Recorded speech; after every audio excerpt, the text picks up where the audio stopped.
This is Vince Russo's The Brand. What is up, everybody, and welcome back to Wrestling with Tragedy. It is me, the dad bod god himself, the bald, the beard, the beautiful Piers Austin, and once again, I'm joined by two of the most knowledgeable men in the professional wrestling world, starting off with the Colonel Kingpin, the ECW original, the suntan Superman himself, Kingpin Angel, and also John Pos, the third man in the two-man power trip. What is going on, John Gentleman, I should say? John Gentleman. I like that. John Gentleman. That's your new all right. Your new name. Like Colonel Kingpin. Yeah, it's not bad. That's what I'm talking about, man. So man, today we're gonna be talking about managers, man. Something that is extinct in the world of professional wrestling. I mean, I think it's one of those things that I used to be excited about when I used to watch them when I was a kid. I mean, these guys were the voice of the wrestlers who couldn't speak for themselves, the voice of the voiceless. You know, that's an I Love Lucy pun right there. But and CM Punk.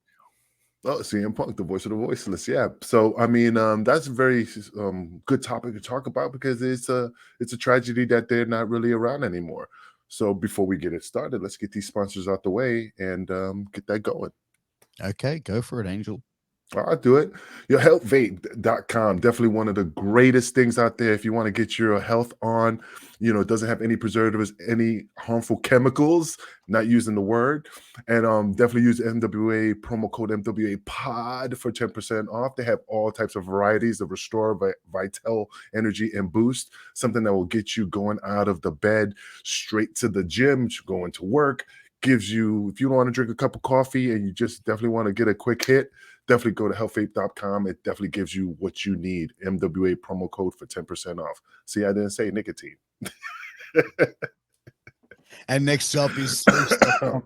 SLEEFS, Sleeps.com. If you or someone you know is an athlete, you need to check out Sleeps. They have armbands, compression pants, headbands, compression shorts, compression socks, knee bands, boots, mouth guards. They've even got dirty boxes. And gentlemen, I must say, they've sent me boxes of the boxes, and I've got to say they're the most comfortable boxes that I own. And I'm going to see how many times I can say boxes in this sentence. Boxes. They're great. Check them out. They got funky designs on them as well to keep that special person in your life giggling when the pants come down at the end of the day. But use promo code MWAPOD to get a 10% discount on your final purchase. There we go. Now, this topic, Angel, you've been obsessed with this. I mean, you've been pushing for this for weeks. Yeah, man, because I mean, like I said, ever since I was a kid, I mean, these are the guys that really just caught my attention when they were in front of the TV. You know, definitely guys like, you know, Jim Cornette, you know, that was the one that really and Bobby Heenan, but always Jim Cornette was always the one that just got me the attention for me because, you know, I used to love the Midnight Express and the Fantastics and the Rock and Roll Express, but Midnight Express with Jim Cornette, when he just came on cutting promos, man, it was just funny as hell. And of course, Stan Lane and Bobby Eaton, even though they were good wrestlers and they were well spoken, they just didn't have that it factor to, you know, grab people's attention, to make people hate them if they didn't have Jim Cornette in their corner. Kind of need the managers, to me, and it's funny because they're like extinct basically now. AEW is starting to bring them back, it seems like, but I haven't noticed that. Yeah, they got Taz, Jake Roberts, Arn Anderson, Tully Blanchard. They're all playing like the manager role. And even when you look at it, there's in NXT, they've got Malcolm Bivens with the Diamond Mine. Yeah. Yep. They've got Robert Stone, which was I think Robert Stone was really more of like the comedy act of NXT for the longest time, but I think now there's going a more serious aspect with him. But like I see little bits of it, but like I think as well, like the manager is kind of like a dying art form, and over the years it has been sort of something that just died off. You know what I mean? Like, because, like, let's face it, like a baby face shouldn't really have a manager or a valet, right? I don't know. Arnold Skolin with Bobby Backlund worked, and especially gave him an out when they wanted him to lose the title. That it wasn't really Backlund's fault; it was more Skolin's fault. And You know what I Yeah. mean? It gave it back on a good out. So I don't know. Sometimes it works. Sometimes it's weird, but sometimes it works. But also, I mean, even when Macho Man was a face and he had Miss Elizabeth in his Yeah, it corner, worked. and then it worked. But also, what gave it the best angle possible was the explosion of the Mega Powers, because that became the jealousy. Oh, you wanted Elizabeth, I hate your guts, Hogan. I mean, that see was lust in your eyes. that was the best promo, that And I ever seen Macho Man ever do, and especially because he had Elizabeth in his corner, and that was the I can't find the word, the factor that broke up the team, and it started this big major angle that was just hot as hell. You know what I always wondered? How much was that life imitating, like art imitating life? Because he would I don't want to get off topic of what we're talking about, but all the stories that say that how Randy Savage was just so obsessed with Elizabeth and wanted to know where she was at all times, who she was hanging out with, not letting her be around certain things.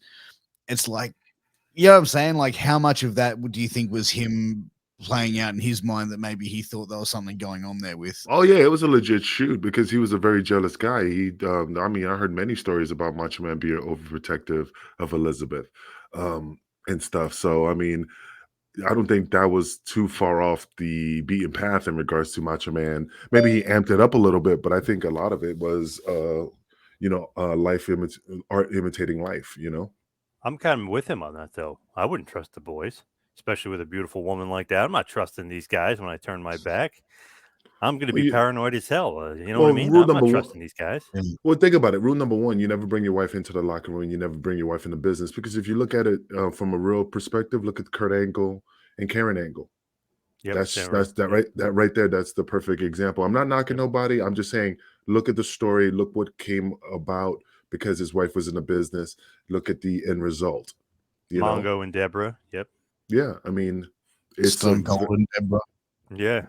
or once again, Kevin Sullivan, Chris Benoit, and woman.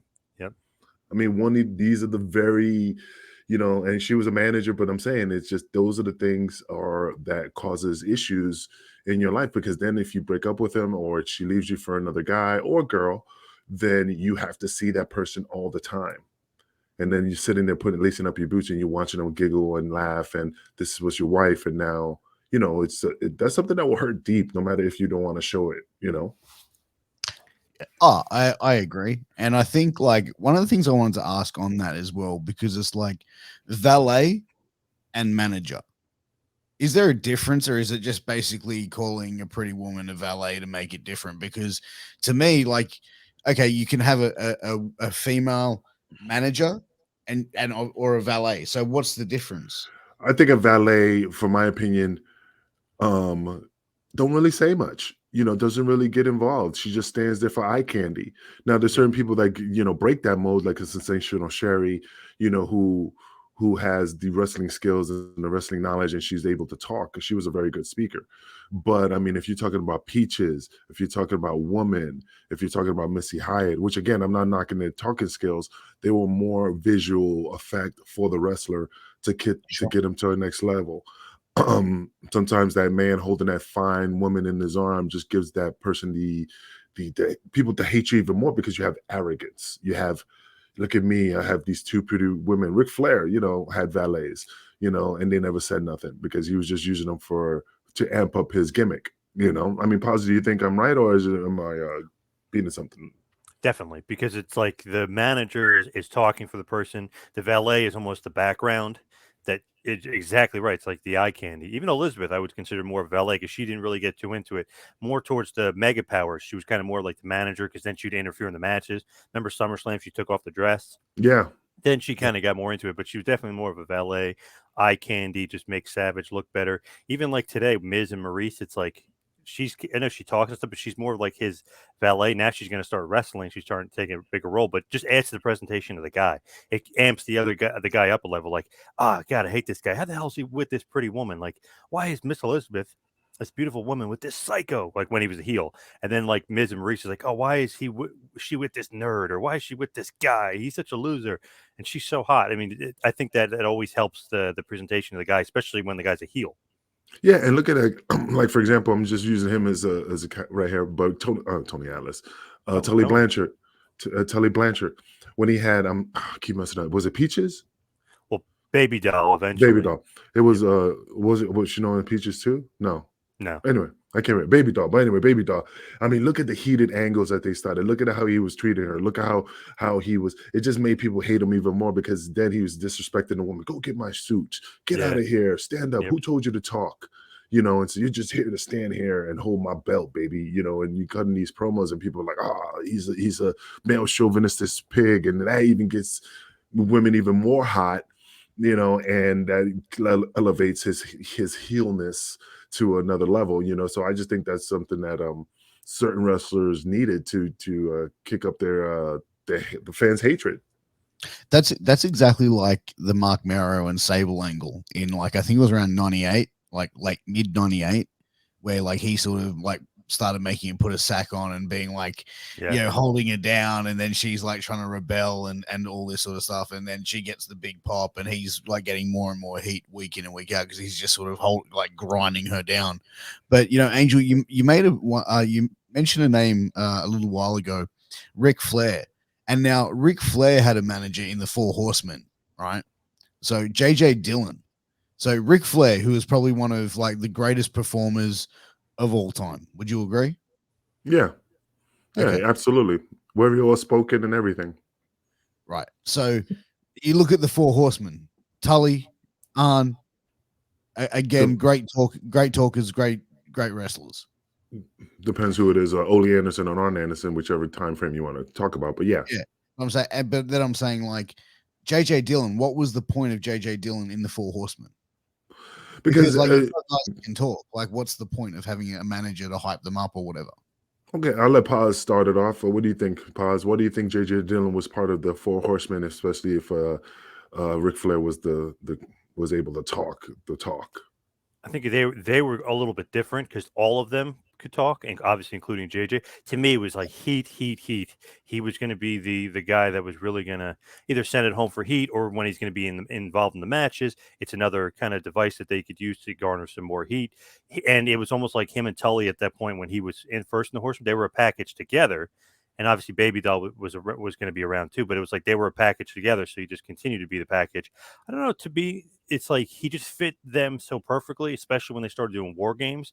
And 2 years later, whatever, in '87. But he just fit perfectly, and then he's the guy that could take the fall in the match because you don't want the other four guys losing. Okay. So my opinion in regards to the Four Horsemen and J.J. Dillon, it was a different level, not level of a manager. They were a corporation. They were an organization.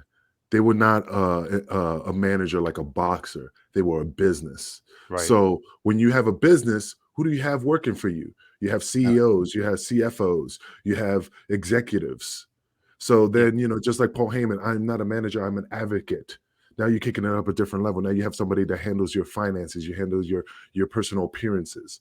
So with that situation with J.J. Dillon, he was more of a high level executive working for the Four Horsemen. We're here for business. We're flying jets. He books our jets. He gets our cars. We are the elite of all the elites. When you have levels of talent here, you need somebody to handle our business affairs because we have other things that we have to address. Like you, Lex Luger. Like stuff like that. They're focused on, the wrestling, and we have somebody handling our business because we're a corporation. Right. And this is the difference between the Four Horsemen and you guys. So sometimes that even amps it up to another level. Let me ask you guys this: who is your favorite manager of all time? If you can pick one, who would you put? It's very hard because a lot of them just has different qualities that I enjoy watching. But again, I'm just going to stick with the one person that always stood out. It was always Jim Cornette because he was just funny. It was funny, but he was serious. Like he was not trying to be comedic, and he was making points. But when you listen to it, it's like hysterical. But he was not taking it as a joke. You know what I mean? And he used to say these little insulting comments. And I think to me I could say he was one of my favorites. To me, I got to go Bobby the Brain. Bobby the Brain Heenan, definitely my favorite. He was funny. He was witty.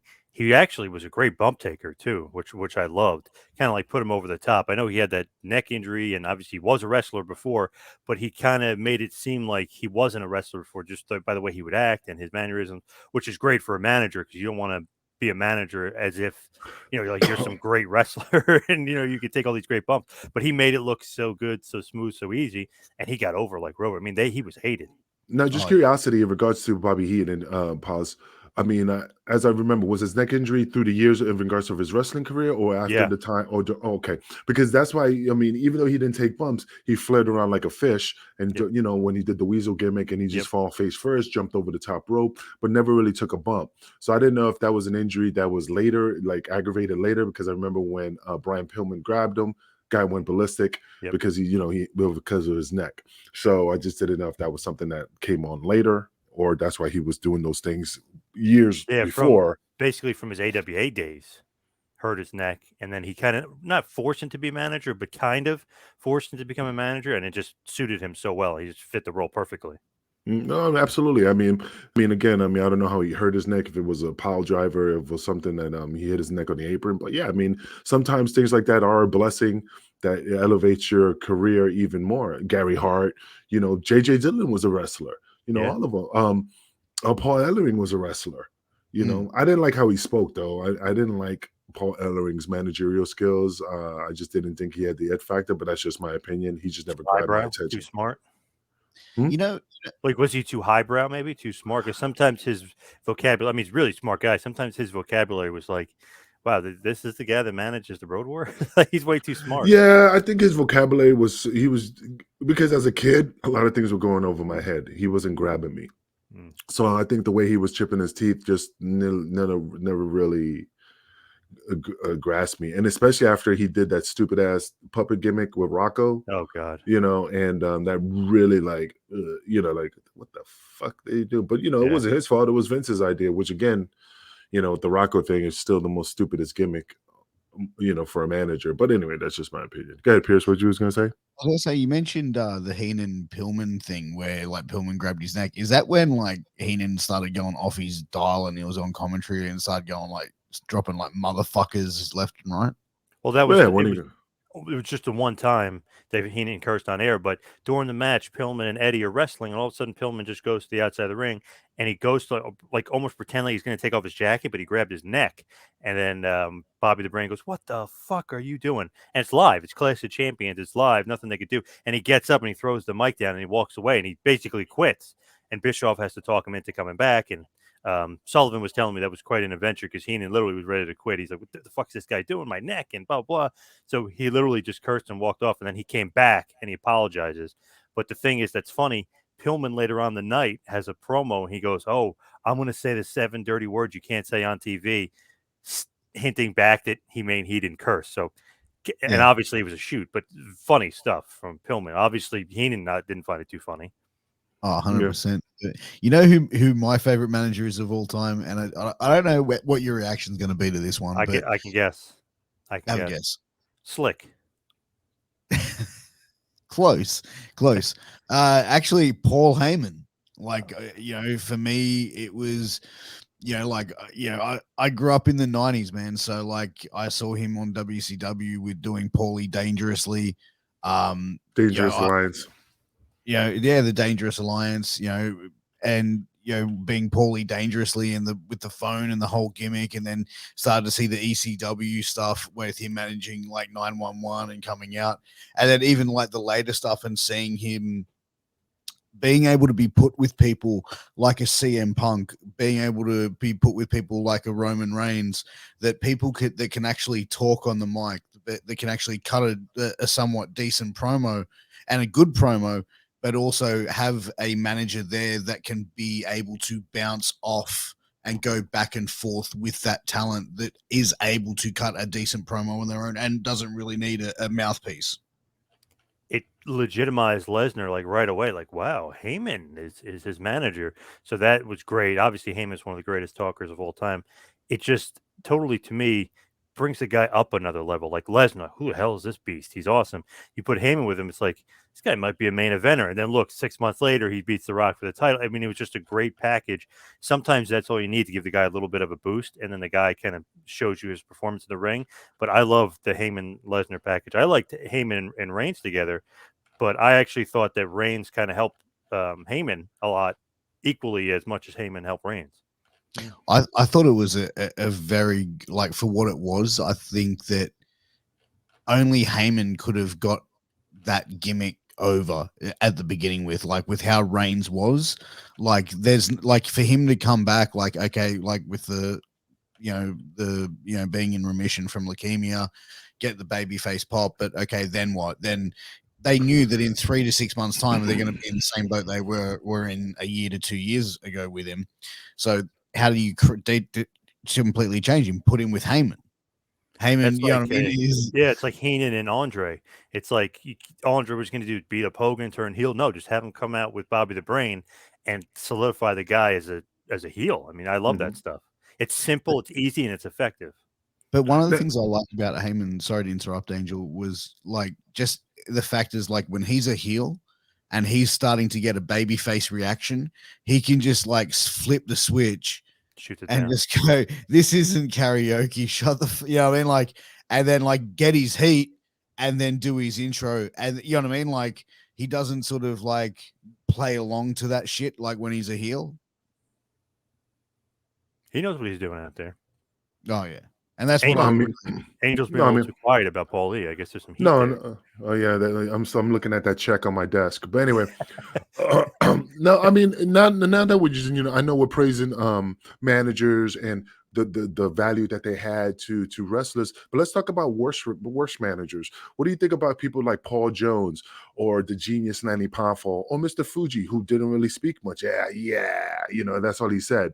So I mean, did you think Captain Lou Albano was an asset because he was not really well spoken to me? I mean, he was just more attention grabbing because of the rubber bands in his beard. Or the Golden Greek, John Tallis. He was a manager. Don't even remember him, but I know he was not really a good manager. So what do you think? I mean, the genius or Paul Jones? Some of the guys I feel like almost get a bad rap. Like the genius, I don't know. He was supposed to be annoying. He wasn't supposed to be like this huge character, but he worked well with Perfect. I know it was only for like 4 months or 5 months or something, but he worked really well with Perfect. Perfect when he was feuding with Hogan, you throw Genius in there too. You get some extra heat. I mean, to me, some of those guys get unfair. I didn't like John Tolis when he was a coach with Perfect. I thought that didn't work at all.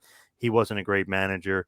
Fuji, it's funny. He's not a great talker, obviously, at all. But when he did talk and you kind of didn't understand what he said, you didn't even care. You're just like, boo, screw this guy. I hate this guy.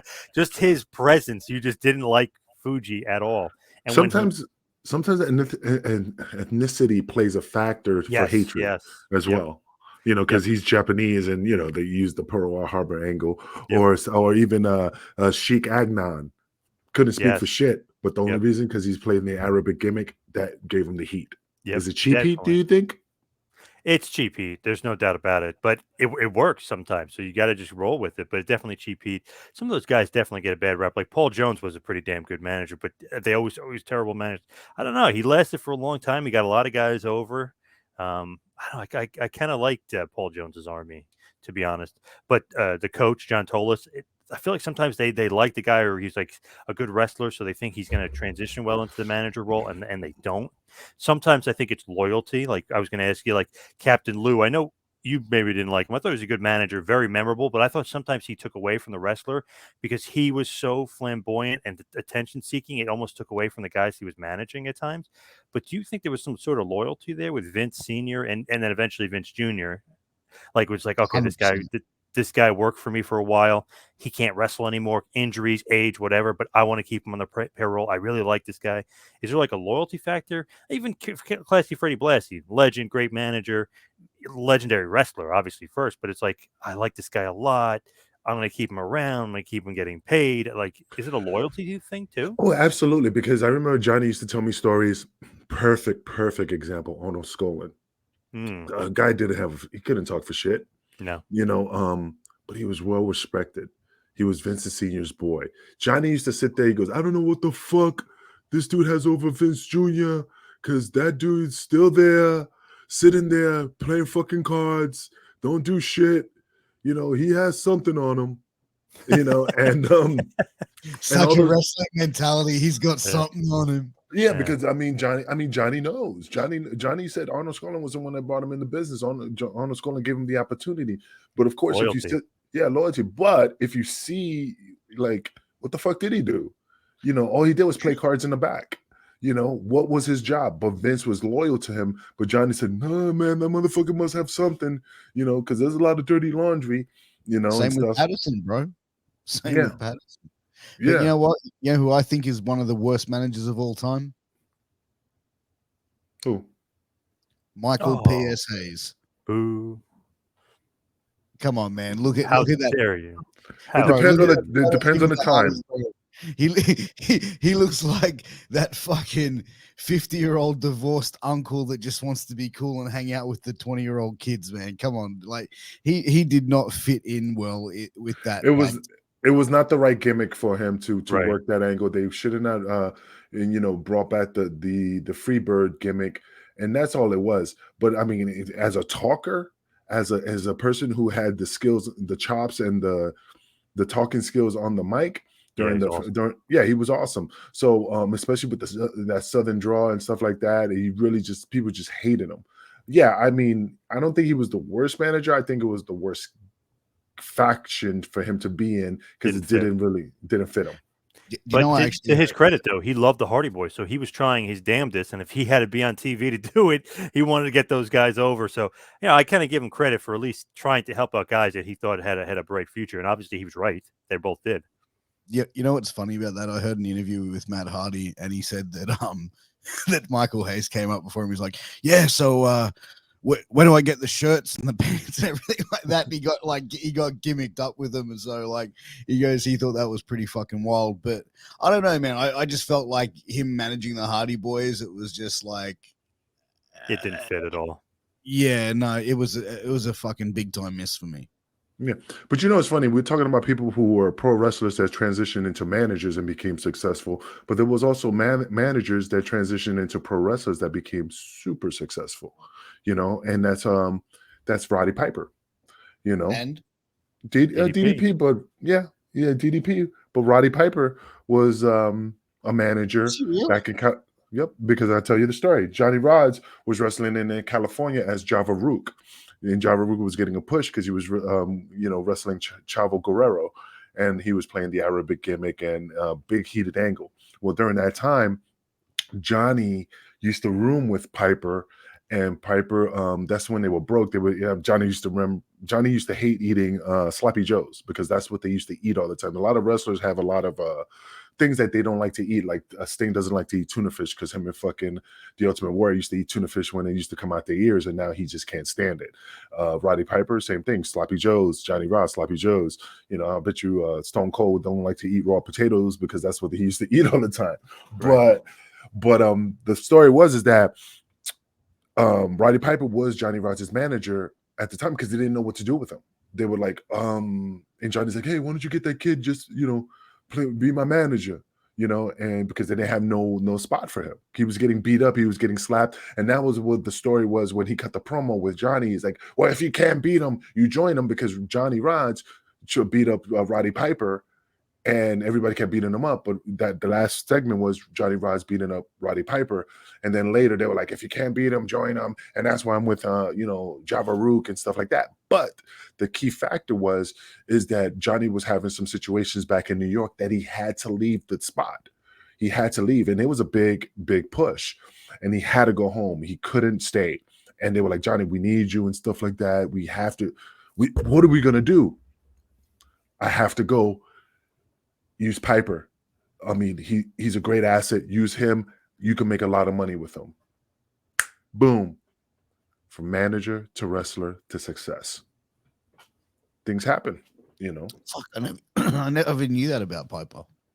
Yeah. That's why Piper's always hugging up on Johnny. That's why Piper puts over Johnny all the time. When he was alive and he did his show, he put over Johnny. When he always saw Johnny, gave him a big hug. Always, because if it wasn't for Johnny leaving California to handle some family business back in the East Coast, I'm not saying Piper's career would have not took off. It would have maybe just limited, not give it limited, or just put it on the back burner. But that was a catapult that gave Roddy Piper a fast way to get where he's at. I'm just saying, Another one was Diamond Dallas Page. Started out as his career started out as a manager of a strip club. Then he became a manager of in WCW, and then a few years later, I think he was like 38 years of age when he made his debut as a professional wrestler.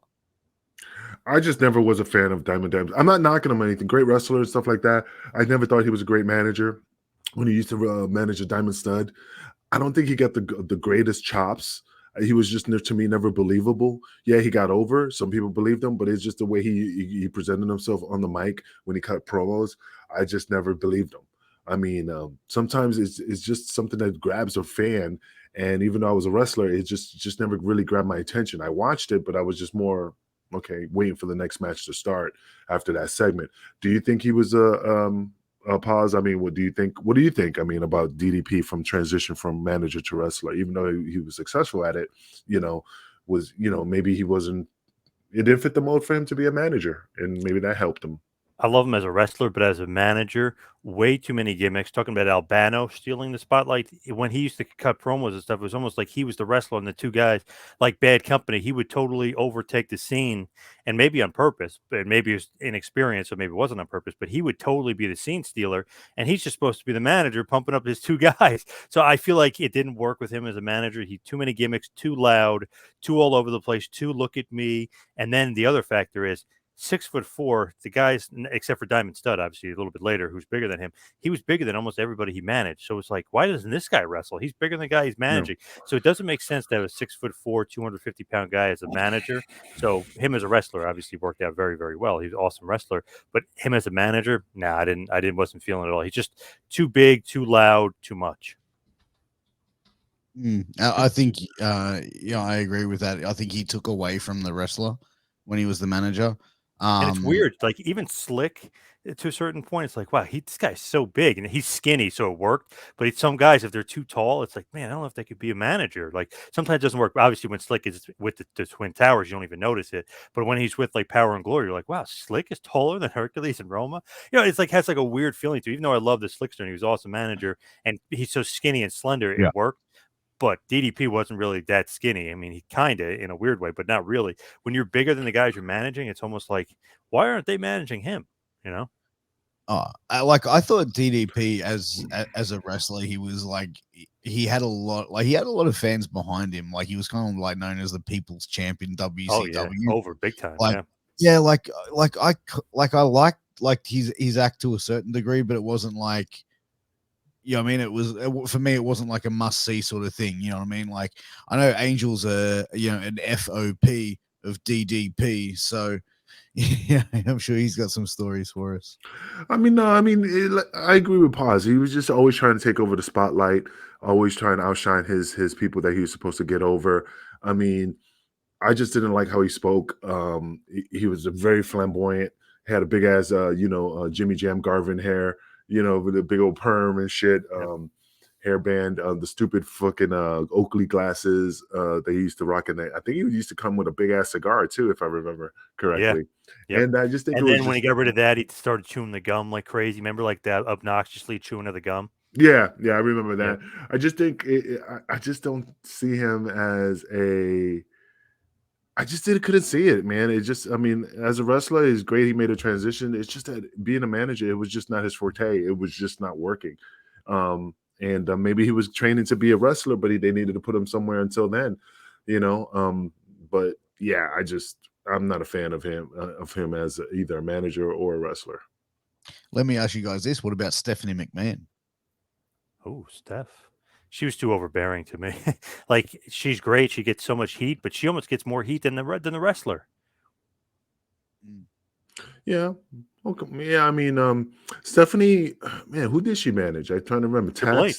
But what about Tess? Was it she managed Tess? She managed Triple H. She managed Jericho. She managed Rhino.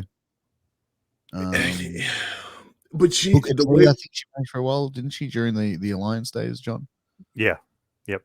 because And then a little bit after that too. what got her over is because she was the corporate princess. That's the key thing, because she couldn't take bumps. I don't think she was a very well spoken, not well spoken, but just she just didn't. She was able to talk, but it was just, to me, she was just more hated because she was the corporate princess. If she And wasn't McMahon, do you think she would have been over? Like Stephanie McMahon. If she was just, Stephanie Olet or whatever, you know what I mean? Like she would I have don't been. think she would have not been as over as she was as Vince, if she was not Vince McMahon's daughter. I think she would have been okay, but I That's think she would have been released. I think she would have been released. But that's how the angle was, right? So she was like the uber baby face McMahon, so innocent, and then she turns heel on dad. You know what I mean? And joins up with the bad guy Triple H. So automatically, you know what I mean? Like you can, because it's like a family connection rip apart straight away. Like I think that automatically puts that emotion in, and because she's the one who's basically just gone fuck you to the family. That's going to give her automatic heat, and I think that situation is going to give her automatic heat. I think she was able to talk. And I think it is when she turned heel, you definitely saw the development. And like right now, you see she can get on the microphone. And again, like a Heyman, she can turn a crowd. If they're giving her a pop, she can turn around and get that heat like within a second. I think she she did outshine and probably outshine the heat sometimes, but man, she could definitely get an awesome reaction. Okay, so I mean, let's go with something else. Let's go with Bill Alfonso. Bill Alfonso, what was his gimmick? But I think it was more the annoyance of the whistle. I think, and yeah, daddy, and stuff like that. But he was very outrageous, and but again, he just kept with that whistle and just kept blowing, and just driving people crazy about it. I think Bill Alfonso found a way to get under people's skin as the coach of Taz or Sabu or Rob Van Dam. But sometimes a gimmick that you have in your possession is also elevates your managerial skills, like a Jimmy Hart with the megaphone, and Jim Cornette and the tennis racket, and Bill Alfonso with the whistle. So what do you guys think about that? You know what? Like with Fonzie, like I remember first seeing him when he was doing the trying to shut down ECW gimmick, and he was coming out with the rule book and saying, we can't do, and he was getting like so much heat at that ECW arena. Like that place was just like fucking hammering him. And when he started managing Taz, and then turns on Taz and teams up with Sabu and RVD. And the funny thing, like I always found with him as the manager, he was so different to who he was managing. Like the people he was managing, besides Rob Van Dam, but like a Sabu and a Taz, which were very quiet, very stoic type characters. Whereas like Rob Van Dam was more like, just chilled out and everything like that, where he was really hype and really loud. But the whistle did get annoying as fuck. Yeah. Right. So almost a little too annoying. Yeah, and that's the thing that people hated him. They wanted they need somebody to stomp the shit out of that whistle or make them eat it and stuff. But then there's other managers. Now this is the thing where Pierce says, what's the difference between a manager and a valet? What about the Beulahs? What about the Kimono Wanaleas and also the Francines? I mean, I love Francine to death. I mean, she was a very, as later, she was more into the matches and stuff and doing a lot of crazy stuff. But I mean, what do you consider them? Will you consider them managers or valets? John, you go first. More so valets. They would get physically involved and stuff, and I mean definitely they have the cat fights and stuff. But I guess you could say they're more valets. They are cutting promos, but all their promos are like short and sweet. Usually after the franchise, before the franchise, or before Tommy, after time. It was something very short and sweet. I always consider them more valets. You could say managers, of course, and they were taking bumps and doing crazy stuff and really, really getting over with that ECW crowd. But I always consider them more valets because, like, to me, a manager is like you almost think like they're controlling, where we're staying at the hotel tonight. Like the manager, it almost seems like they're in step with the wrestler. Like this valet sometimes it's like, are they sleeping with the wrestler? Are they, you know what I mean? Like to me it's a little bit different with the women. Well, I mean, the only reason I'm saying that is because when you look at it from if you step back and pan out from the ECW pyramid of managers, I mean, I don't remember Missy Hyatt or woman doing any type of bumps. More of like No, them grabbing the no. guys, Yep. wiggling their, grabbing their hair and just shaking them while they're leaning on the ropes and stuff. But they never took bumps. But then when you look at these other people like Yeah, Beulah, those three took, or Fritzy, especially Beulah and Fritz, taking a lot of bumps. yeah, and Dawn took some bumps and stuff like that. So that's why I'm just, compared to those people, then yeah, they're managers because the other two were more valets than actual wrestlers, Right. or managers, really. I mean, Pierce, throwing a lot of people at you, but what is your opinion about it? Look, I look back at ECW, and for let's say Francine, for example, I would definitely say manager. And this is the reason why. Like, you look at the angle when she was Just Incredible's, like with Just Incredible, she was the one calling the shots. When he lost the ECW title, she's going like, no, you're the, you know what I mean? Like, she's like standing there over him, like laying down the law, like, listen, motherfucker, you got to go out there and get that title back. This is, the situation. I think if she was a valet, she'd just be more standing back. Like Dawn Marie, like, yeah, I'd probably put her in that valet sort of thing. But, she, her gimmick was like she talked when she needed to, and her gimmick was what it was. So it wasn't really required to get, Lance Storm over any more than he really could. I think with her, it was just for someone to bounce off to so he could have a little bit of comedy relief. Okay, what about Elektra? What do you put her at? Stripper. She was a stripper. She used to work at the Bada Bing in Jersey. The one that I heard that. in the Sopranos. It wasn't called the Bada Bing, but that was the building that she worked at. I loved it to death, Elektra. But go ahead, Pierce. Elektra, valet or manager? She did take bumps, even though she had implants.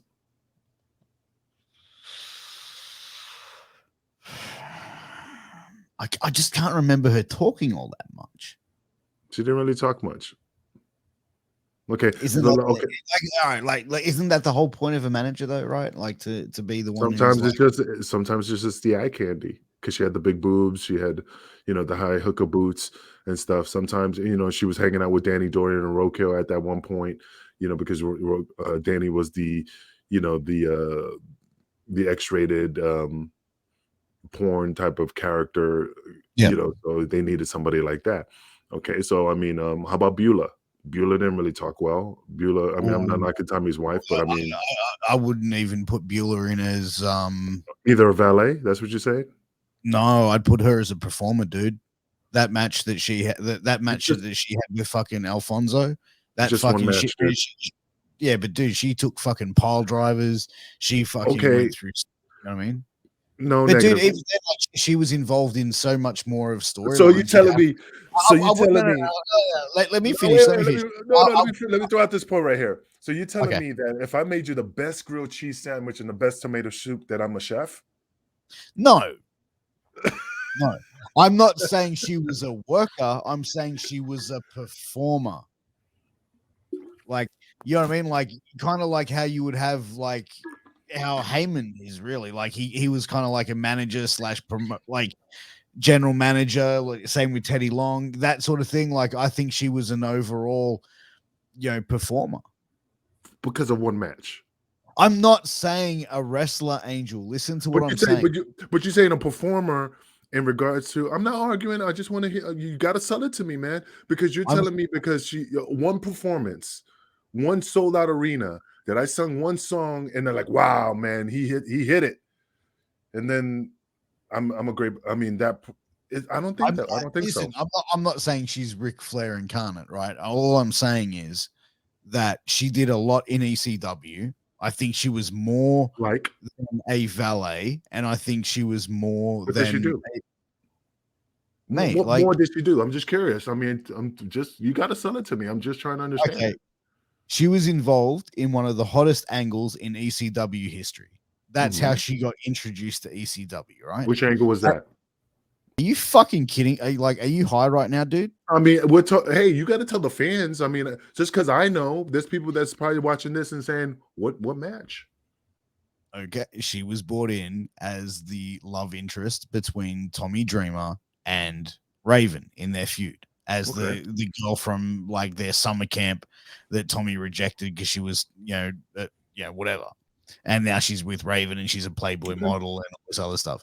Then it all turns out, you know what I mean? Like the storylines continued with her where she wasn't really a valet. She was just sort of a part of Raven's thing. And then she was with Tommy. And then the story, you know what I mean? Like, and then the story sort of evolved from there. So that's where I'm saying more of a performer aspect, not a wrestler, but a performer. Like she was part of the show. She wasn't necessarily a manager. She wasn't necessarily a valet, but she was still part of the show. She was still part of Angles. Well, the same thing when you use Excalibur that didn't really do anything in the whole movie, but that was the premise of the show. I mean, it was just a prop. I just think she was just a prop. I mean, again, that's just my opinion. I agree with you in some factor, but I just don't think. I don't know. I just don't. I mean, I see it, but I can't accept it because of she didn't. To me, she didn't really do much. I mean, pause. Am I wrong? I mean, what's your opinion about the situation in regards to Beulah's contribute to either valet, manager, or performer? I feel like you guys talked about her more than her career had an impact to talk about her that much. But I kind of wow, what's it got to eat with Beulah? I love his opinion. Go ahead. But it's I don't know. She was kind of I don't know, like more of a prop, I'd say, because she's not talking. She did have that match with Alfonso that Heyman loves. I mean, he blows it up well beyond of how good it is. It's insane that the way he talks about it. I mean, he talks about it like it's like I don't know, franchise versus Taz or something. Very weird the way he talks about it, but I know she was much more of like pretty good match for what it was, though. Well, for between those two, yeah. But to me, it's like, yeah, she's just there to pump up Raven and Dreamer. She's not the main event or anything. You know what I mean? She's kind of the window dressing. It helped a lot, and it definitely advanced the storyline, like Miss Elizabeth did with Hogan and Savage. But I wouldn't say necessarily she's the huge part of ECW or anything. No, I wouldn't say she's a huge part, but I'll say like she was involved in some prominent storylines. For sure. But she was always like the igniter, if you will. She was never like the big part of the feud. Like she kind of set it off, and then Raven and Dreamer would have their many series of matches. She was the gasoline on right. in an arsonist's repertoire and selling which the is building a great spot, fire. and she was over huge. She looked like $1 million. I mean, she knew what she was doing out there. Yeah, I mean, that's the thing. I mean, I just didn't think. I mean, the thing is, when a manager and a valet, you know, sometimes it's like a Sherry. Like Sherry had both. She could talk, but she could take the shit crazy bumps. Or you have the people like the eye candy just stand there like the Elizabeths, who didn't really talk much, got involved a little bit with the mega powers, like Paul said, but that is the only thing that I can remember. That I mean, Randy, I love you, and yes, would you marry me? Will you marry me? And yes, it's just like, oh, okay. but again, she was a factor. I mean, again, was she a valet? She was on that border. So I don't know. I mean, I'm not knocking Beulah. It's just that, I mean, there's just other people that just really stood out as a valet, as a manager that, like Francine, to me, did more to elevate her role as from valet to manager to consultant to just incredible. She done more because she did her time and she learned the skill and she learned the craft and she was able to take advices or whatever. Way better promo than Beulah too. Yeah, correct. She was able to talk. She just got better and better as the years went on. Beulah stopped at a certain point. I mean, I think she could have been a great speaker, but I think at a point, I don't know what the reason she left at a certain time, I don't know, marriage or family or whatever commitment that she had. But I just don't think that she was just either a great valet. I just think she was more of a prop, Fair enough. Why did they kind of go, just in general, why do they go away from the managers if it works? You know what I mean? Like Heyman with Lesnar, you see that it works, and then they continue, like even before they kind of went away from it for a while, then they do that with Heyman. It's like, all right, we really want this guy to get over. Let's give him a manager. Boom, he gets over. Like it clearly works. You know what I mean? Lashley with MVP now. Lashley was missing that one key ingredient. They put MVP with him. Boom. Awesome package. Main event guy. World champion. Why do they not use it more often? It seems like if it works, why not go to that well and get more guys over by having a good manager?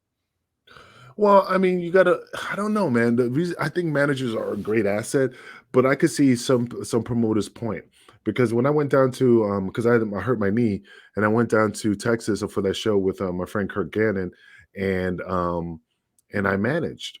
I stood out the ring and all I did was bang on the apron. Go, you can do it. Get up, man. Yeah. And I'm like, and I made some good money. And then you got guys who are performing, doing flips, backflips, diving out the ring, risking their body, and they're making this. I'm making the same money as they were, and I didn't do shit. So when a promoter looks at it from a like on paper, and you're like, what the fuck does this guy do again? Either I'm doing some shit in the back office, like referees. The referees in whatever organization, well, let's do WWE, they do more than just referee. You know, they're gophers. They literally go. I'm not saying get coffee or whatever. They do other things to earn their paycheck. You know, Ring crew, and then even John Cohn was like one of the talent relations guys. So I mean, yeah, they do other stuff. The referees for sure. Yeah, but if you're like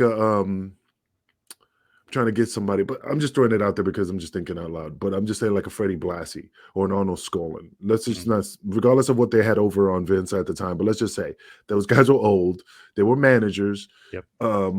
What else would they have done besides paperwork? Other office stuff. Right. I mean, if they wouldn't do nothing else, like a valet, you didn't do nothing else but just come to the ring and just stand there and just grab the guy's foot when he ran to the ropes, or when the wrestler puts him laying over the second rope and the guy grabs the ref and pulls him back and she grabs him and rakes his eyes. And then, you know, she interferes for like 2 seconds and then the guy wins 1, 2, 3. And then that's the end of the match. Sometimes they were babysitters, like behind the scenes, or like Ellering. Ellering was like the Road Warriors, not only managers booking the hotels, he's babysitting them, make sure they don't kill anybody or get too crazy. It's like overdose. That was the same as Tim White with Andre.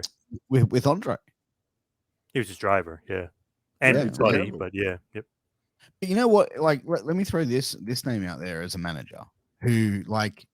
This person kind of came into the business, and I don't want to say by accident or mistake, but kind of fell into the business in a certain aspect, I would say. And that's Vicki Guerrero. I reckon she's still a manager today in AEW. Yeah. And to be honest, I reckon Vicki was one of those ones who just came in and really seemed to get it. That was my luck. That was nothing bad. I mean, she's awesome. But I think out of from the loyalty because of Eddie's situation, and also, you know, like, I mean, she just fell into something that just really catapult her career. But I'm just saying, like, if Eddie didn't die, you know, they would have never known what kind of chops she would have had, or what kind of impact she would have had in wrestling. I think she got in there because of the loyalty, because Eddie passed away, and helping out the family financially or whatever. They just they didn't know, you know, and stuff. I mean, look at fucking, again, I hate bringing this up here, Buff Bagwell's mom. Ooh, I mean, was she a great manager? No. Was she a good valet? No. But she was a prop. But anyway, Eddie, Vicki Guerrero, excellent managerial skills, and also just being hated because of who she was. I just think that, like, because Eddie was so loved, when she turned heel with Edge, like, I think that was like I think fans saw that as like an ultimate betrayal. Like, how could you? She was using a cougar gimmick too. Yeah, but that came a little bit later. And like with Edge. I think the cougar thing did sort of develop into that later, but like the whole like of her hooking up with him, I think, was very taboo. Mm-hmm. Yeah, I mean, I think it elevated it because remember when things was going sour with her, either Edge or Dolph Ziggler, how she was getting jealous and getting possessive and stuff like that. I mean, that just gave it that just gave it, you know, even more. I thought it was awesome, you know. But go ahead, Pierce, you were saying? No, like I said, I really put it over. I think Vicky's definitely one of those, you know, managers who you put in the top, top 10 easily. You know, yeah, absolutely. And you know what's funny about it? What elevated even more, even though she was at she was at the top, like almost at the tip of the top. But when The Rock did that Eric Clapton rendition of, you know, song, and yeah, and then of course Peacock took it off the air and edited it and destroyed it, which is horrible. But I mean, that really, really And that's the funny thing. She was at the mountaintop, but it just like a volcano shot her off the mountaintop to the sky because of that little help from The Rock. You know, You and know, what I was going to say, like I interviewed her daughter, Shaul Guerrero, and one of the things like I asked, because during that time, like, you know, like I don't want to say body shame, but they pointed out, and there was a lot of like talk, like jokes made about her weight and stuff like that on commentary. And I asked Shaul, I said, you know, did that affect like your mum in any way? Like, because that could be like, you know, I mean, when you're a performer like what Eddie Guerrero was, who'd been in the business for years, you kind of like water off a duck's back with what people would say, right, Angel? But like, I think when you're someone who's not a performer and you're coming into that and you sort of going back and hearing that, you must have to have some pretty thick skin and be confident in your own ability. Because she said, she's like, no, it never phased her, it never got her, you know, razzled or phased at all. well, I mean, it's all about presentation. I mean, you bring it up to the wrestler. Hey, we have an idea. Is it okay if we do this? If it's not, then don't worry about it. We have other ideas. You know, we just want to get up some heat. We definitely want to, you know, propel you a little bit better, but we have to like do some stuff that's pretty degrading. So if it's not okay with you, we'll try to figure out something else. But if you're good with it, we definitely think this is a moneymaker. It's all about presentation. Very true. You know, but I mean, it looks like we're at that 1 hour mark, man. I mean, I don't want to go over because this is a great topic. I mean, we could do a 2 hour show and still continue in regards to all these type of managers, or who had value, who was there just for show, who had the chops, who was able to, what wrestler benefited from these managers, who didn't benefit from these managers. I mean, there's so many angles that we could go off of, because again, managers are a great asset to either make your career or end your career, or even propel your career to a different level, to stardom, or just down to the drizzling shits. You know, that's just my opinion right there. So final thoughts. Final thoughts. I'd like to see more managers out there. I think WWE and AEW are starting to do that. You look at the NXT brand with, you know, Malcolm Bivens, Robbie E. Not Robbie E. Robert Stone. Sorry. And then, you know, obviously AEW's got Arn Anderson, Tully Blanchard, Jake the Snake. You know, some really solid veterans in there that are doing that, which I think is great. That, you know, as you said, having the ex wrestlers in there to be able to give advice to some of these young and up and coming guys as well, but also, you know, give them something to do and be still part of the show, and you know, deliver stuff that they can still deliver. I'd like to see more managers. That's my final thought. Pause. Me too. Me too. I like to see more managers. It's one of those things where it's like a lost art.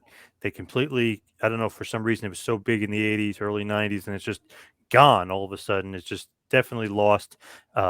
They definitely enhance the guy. They definitely enhance the wrestler. They enhance the experience. Usually when the manager takes a bump or whatever, I mean, that's usually one of the biggest pops. It always kind of works. I think if used correctly, they can really elevate the wrestler and put them into another stratosphere. Just look at Lesnar. Just look at Lashley. Lesnar, obviously, with Paul Heyman. Even want to say Roman Reigns with Paul Heyman. If you want to say Lashley with MVP, they just, I don't know, give another level. Maurice with Miz gives another level to the guy and gives them that kind of extra push to the top where you're like, wow, this complete package is the main event. I did some managing on the indie scene, and it was a lot of fun. And I used to, you steal from Cornette, you steal from Heenan, you steal from the old days of these guys, and you try to put that into your character. It's so much fun, and usually, you know, you get a big pop if you take a bump or whatever. I mean, you kind of enhance the character. That character, it helps you, and, you know, helps you grow. To me, the manager wrestler thing, it's a lost art that needs to be brought back, but it's got to be the right guys in the right situations, the right wrestlers, and the right managers being used, like I mentioned with Paul Heyman and MVP. Mm-hmm. Well, I mean, I already gave my final thoughts, and I agree with all of you guys in regards to what Paul says and what Pierce says. But like I said, it is a dying art. You definitely, you know, it's an art form that they definitely need to bring back. I know you say AEW is doing it, but again, I haven't been watching AEW, so I can't really either nitpick or praise in regards to their managers doing what they need to do. But again, WWE definitely needs to use managers more. You know, I think it's a great asset. If you think it's a waste of money because that's all they're doing, then give them other responsibilities to earn their paycheck. But I think managers are a very good asset for any type of company or any type of wrestler to either make their career or even propel their career to stardom, you know. But let's get these sponsors out the way and close off the show to a high note. Go for it, Angel. No, I did my first run. You go. Healthvape.com, ladies and gentlemen, is your healthy vaping experience and alternative. Check out all of their vape and pod products by going to healthvape.com. All of their products are no nicotine, no addictive or harmful chemicals, and they are vitamin infused. So check them out. Use that promo code MWAPOD to get a 10% discount at checkout. Definitely check out sleeps.com, one of the greatest websites out there for any athlete that definitely want to step their game up on any type of field, gridiron, basketball court or lacrosse field. Definitely use their gear. It definitely will elevate your performance. Go to sleeps.com, use promo code MWA pod for 10% off. Definitely a benefit, but definitely check out their dirty boxes. It is fun. They're awesome. I approve it. Check them out. That's it, guys. This has been case number 94. Make sure you hit that subscribe button, like, share, all of that good stuff wherever you are finding us to get an exclusive first look at all case numbers of Wrestling with Tragedy. Make sure you go to Vince Russo's brand. That's russosbrand.com, patreon.com/RussoTWC, channelattitude.com. Guys, until next time, I'm Pierce. This is John. This is the Kingpin, and we're going to catch you again next week. Till then, peace out. Peace.